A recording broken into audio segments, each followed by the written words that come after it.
I think it was just it's a classic WIAC slugfest. I mean, it was back and forth, and you can't take any team and base them off their record by any means. We saw that with River Falls earlier this year, and now we see Eau Claire today. It was a tough match. I like how we came out on both sides of the ball. I think offense was hot early in the first half, and defense figured it out in the second half, and it just seemed like things kind of flipped a little bit.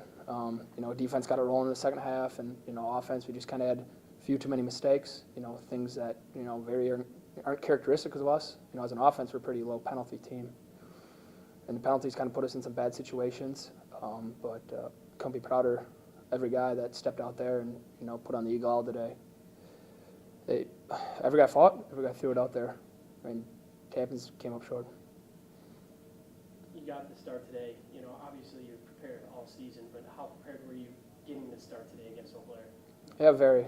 I think you never know, no matter you're the starter, you're first string or second string, third string, fourth string. I mean, you got to prepare yourself because this game is, unfortunately, injuries are high, things happen.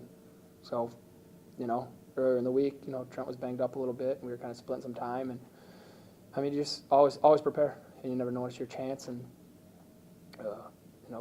happy that today was my chance, and was able to close out my career, on the field here. You guys were able to run the ball a little bit today. Almost 200 yards of offense on the ground. Talk about your run game, and then obviously kind of having to make a switch from Hertrand to Williams there in the second half. Yeah, run games were there. We were getting holes. That kind of kept the chains moving in the first half, and that's what we needed. We got ourselves in good positions. We got ourselves in second and shorts, third and ones, third and twos, and we were able to move the chains. So that was big.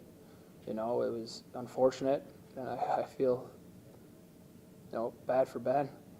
He's been through it all, and I know no guy wanted to throw it out there more than Ben did today, and fortunately I got cut short for him. But Jude and Dobson, like I said, those guys are always ready to go too. They go about their business professional way, and they stepped in, and I mean, you can't discredit those guys. I mean, they gave everything they had in that position. I was proud of those two. You had the opportunity today to finish with a win, finish with a 500 record. First time it would have been for Coach Detweiler, in his time here with UWL. Kind of give an overview of the season. You had your ups and your downs, but you guys played strong in the second half of the year. Yeah, we've been through it all. I mean, it wasn't the plan at all to start at 1-5, and nobody's is. We had high hopes, high expectations, and we were in a lonely place at 1-5, but not one guy threw in the towel. Coaches, players, nobody, and the group stayed strong, and that showed. This group has such leadership and character, top to bottom, and not once did we ever fold. We stuck together and strung some wins there together, and that was great. Obviously, today's not the way we wanted to go out. That's the way it goes, You've been a part of this squad since you started your freshman year, since you're here your freshman year. Just talk about it, what it was like being an Eagle. This is a special place, and I know I'm better because I came here, both on the field, off the field, as a person, and I think the coaches made me the best I could be, and I'm not going to hang my head on that because they push me each day, but this is a special program, and what Coach Detweiler and his staff are able to do here, I mean, the sky's the limit, and maybe not a lot of people believe in that, but I believe it 100% because I've seen it, I've seen the way it's affected me, and I'm a better person. I can say it honestly, coming through this program means a lot to me. Yeah, I just walked in, kind of talking, maybe picking up on a theme you're talking about when I walked in. Beyond the game today, talk about what you hope that, underclassmen who are going to pick up the torch after you leave, talk about what you hope they might have learned from this year, the good and the bad, that you might have helped teach them or other seniors might help teach them.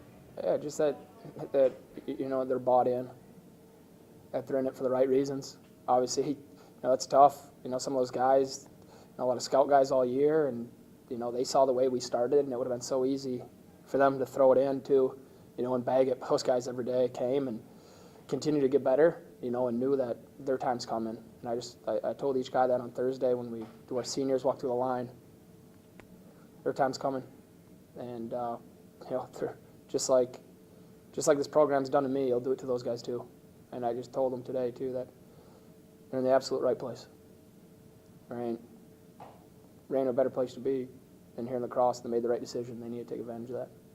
And bounce back in the end. Yeah, yeah. I mean, I think that, I guess I'd say is, we got great kids. I think that's the thing that you can take from it, with a lot of character, that have fought real hard. You know, we went to 0-5. It's a pretty dark place. You know, I think for them, for the coaches, for their families, you know, it's a rough time.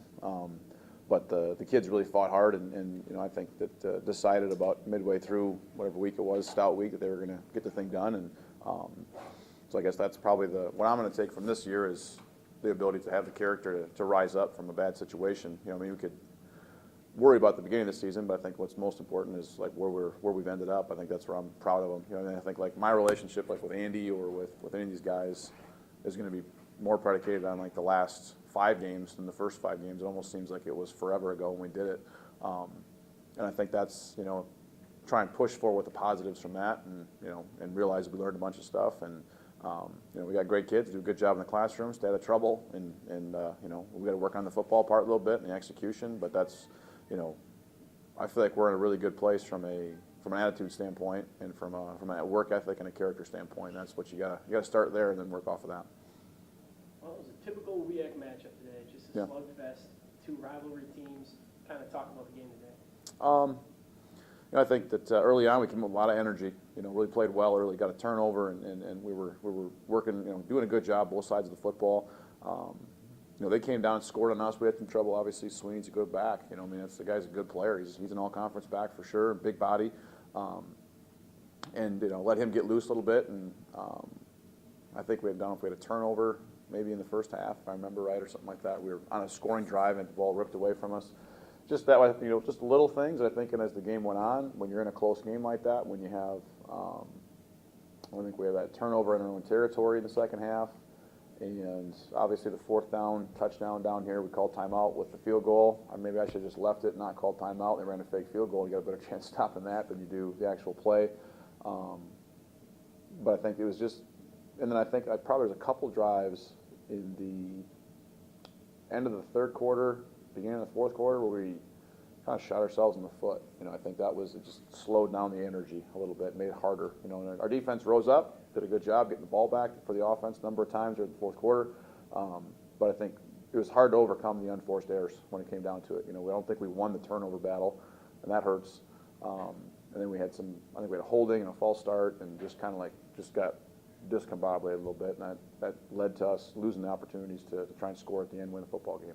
You guys were moving the ball pretty well through the game, Yes. on the ground and, with Andy at quarterback, weren't you? Yes, I think so. Yeah, I mean, I was proud of the way they played today, and I think that they, you know, both the staff and the kids found some good things. And you know, I think when you look at that, it's like, what do you take from that moving forward? And it's a tough day because you're frustrated with the game, but you don't want to come in here and you're sending the seniors off. So, I mean, you got to be able to flip the switch and transition real fast to being the, you know, from the maybe frustrated from the game to being the carrying coach and just losing 14 or 15 seniors. So that's the number one priority, sending them off the right way in the locker room talk at the end. You know, there's not much football talk there, but you know, I do think that the offense did a good job moving the ball, and you know, just a few things here and there. We got to be able to, you know, it's feeding off each other. I think it was maybe just a little bit off today at times.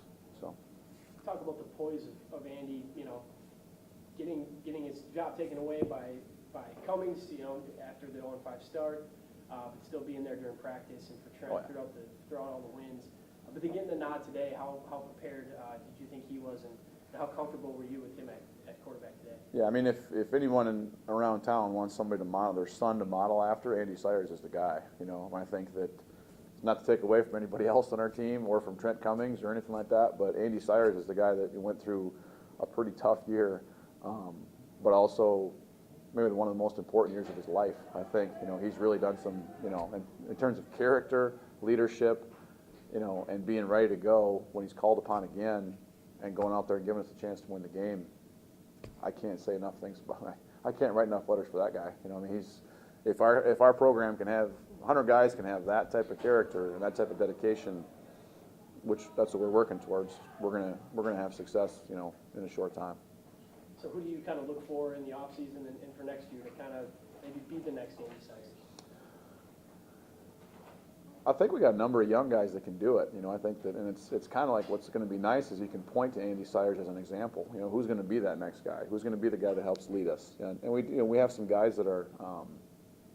I guess I'd say, you know, one answer is I'm not sure yet, but the fun part about that is I think there's a number of candidates versus like, you know, it's not I don't know, I have no idea. It's I think there's some guys there that are both sides of the football.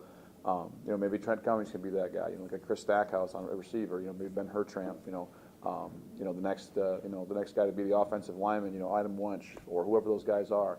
Defensively, our linebacker core has been that group on that side of the ball for us. I mean, those, you know, Jay Wusso got hurt, and then Zach Wall.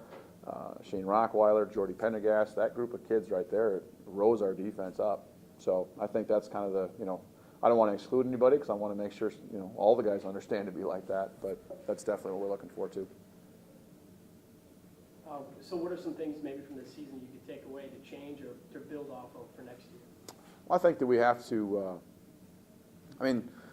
I think that, you know, we have to be able to put together an offensive line that can be healthy throughout the entire year. You know, I mean, those guys were duking it out. It's kind of a double-edged sword because I'm really proud of that group, but we also have a lot to work on with that group. You know, I think Jake Pauley, for example, has been fighting through a sports hernia, you know, all year, and just massive toughness by the kid, and is able to play part of the game, but then not the whole game. You know, we got 2 freshmen out there duking it out, and being a freshman lineman in the state league is tough. You know, Andrew Herman's kind of the eye of the storm, and you know we're just struggling to put guys just like him around him. You know, but that's probably the thing. We have to shore up our personnel. You know, and I think that I don't want to say hold kids' feet to the fire, but show it as an example of hey, here's what we have to be able to do if we're going to have a chance to win some ball games. You know, and get out and continue to recruit, bring good kids that are just like the kids that are leaving, bring those kids back into the program. You know, and you know, find the guys that want to be you know, great students and great football players, kind of part of that nerd nation, so to speak. You know, we have to embody that and go find those guys that want to be those guys.